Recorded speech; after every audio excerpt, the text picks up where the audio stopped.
So, Mr. Ambassador, tama po ba na exempted ang security assistance ng Estados Unidos sa ating bansa sa foreign aid freeze ng Trump administration? Yes, absolutely. We've Yes, been to get that exemption just yesterday. And I think for the others, we're also working on other areas where we have foreign assistance coming from the United States. I see. So, for our information, Mr. Ambassador, ano po ba ang ibig sabihin ng security assistance? Ano po ba ang nakapaloob dito? Joint military exercises, ground troops deployment? May pondo po ba na kalakip dito? Yes, itong pondo na pinag-usapan dito, yung 500 million that was already set just a couple of months ago during the Biden administration. And so we were exempted from that one. This was actually approved by the U.S. Congress. We are working on the 500 million a year, which is supposed to be going for our modernization program for our armed forces. I see. 500 million US dollars to be exact. Yeah, 500 million US dollars every year for the next 5 years. I see. Yung sa trade war naman po ni Ginoong Trump, damay po ba tayo rito? Ibig sabihin, ay maapektuhan po ba ang pag-aangkat or trade ng Estados Unidos mula sa Pilipinas? Which one is this again? I'm sorry. This is regarding our trade war. Yung trade war po ni Ginoong Yes. Trump. Apektado po ba ang Pilipinas? Damay po ba tayo? Well, actually, the only thing that can hit us is the fact that if obviously with the prices going up, there's a possibility that kasama pati yung Pilipinas patatamaan doon, no? Because there are some things that we import, not necessarily from China, but that is being produced. If it will start being produced outside of China, it will probably go up in prices also. So that is what our economic managers are telling me. But nonetheless, the net effect is really not as much as some people are beginning to see. So I think this, if we were to give an example, hindi na po tayo makakabili ng mga China-made products from the usual online markets. Yes, that's basically what we're looking at. Yung mga online markets that are obviously coming from the United States, the importation there would be much more expensive. Kanina po, bago po tayo naputol, pinag-uusapan po natin yung estado ng mass deportation campaign ni US President Trump. Tama po ba yung narinig ko na 300,000 Filipinos have been deported since? No.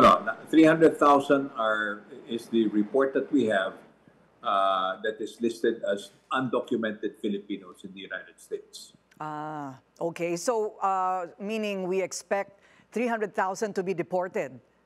Well, I wouldn't say that they will all be deported because some of them actually have been working here in the United States for several years. They have a legal path to be able to stay here permanently. However, those that are here that are overstaying because of tourist visas, that would most likely, if and when they are apprehended, then they will be processed for deportation.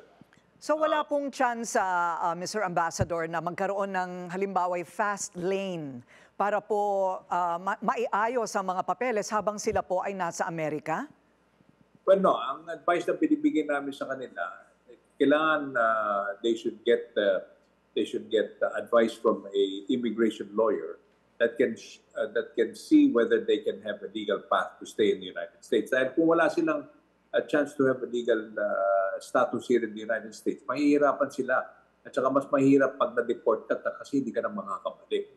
So, lagi namin ina-advise sa kanila to immediately get advice from an immigration lawyer. However, meron tayo dito mga Filipino-American Associations of Lawyers, mga immigration lawyers that have volunteered to precisely look into many of these cases that could possibly have a chance to have a legal path.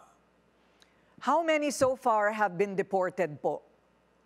Ang report na all over the United States for processing, those have been deported about 24.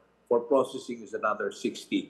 So that's very small compared to the report that we have precisely 300,000 plus undocumented Filipinos. Kapag sila po'y na-deport, may tsansa pa po ba na ayusin nila ang kanilang mga papeles at makabalik sa Estados Unidos?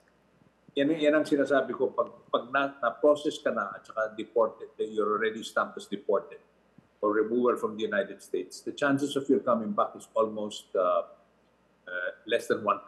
Kasi talagang parang ano ka na you're already Nakamarka. Exactly.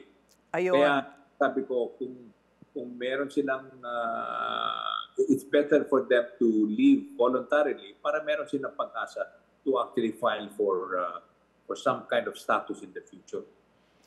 So overall, paano po ninyo isasalarawan naman ang Philippine-US ties ngayong Trump 2.0?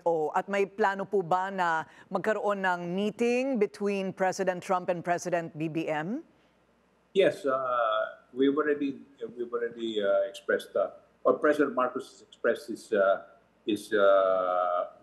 he wants to meet with President Trump at the soonest possible time.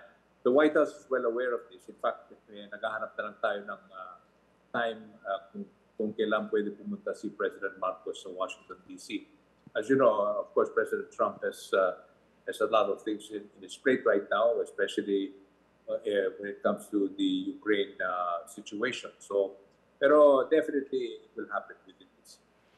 Okay, marami pong salamat sa pagbabalik, Philippine Ambassador to the US, Babe Romualdez.